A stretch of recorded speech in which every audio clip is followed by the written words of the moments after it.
Fanao anatin'ny krizy tokoa moa isika dia mbola maro ireo olona no misafidy mividy akanjo entina amin'ny anjaika ao anatin'ny fetin'ny sasaramanitra eo ihany koa moa no manao izao mari-pahatsiarovana ho an'ny havana sy namana. Hita ary fa maro tokoa ny olona izay miantsena amin'izao fotoana ankatoko ny faran'ny taona izao. Fanadadiana nataon'ny Claudia Solution.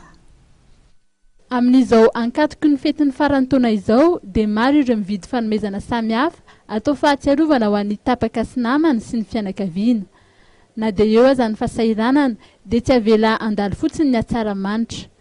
Raha ny ety amin'ny tsenan'ny Behoririka no resahana dia maro karazana ny entana azo safidianana toy ny kiraro sy ny akanjo manaraka ny toetrandro. Amin'ny taona lasa aloha dia niaina be mihitsy le client satria amin'le crise angamba mahatonga an'le izy.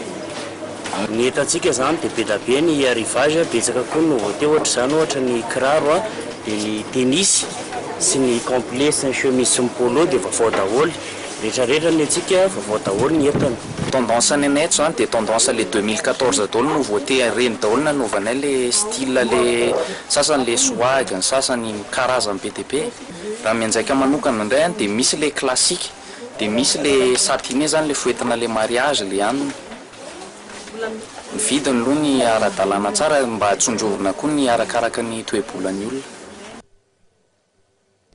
Maro karazana tokoa moa ny entana izay hita eto an-toerana ary misy isafidianana tsara ireo mpanjifa amin'ity fety ity.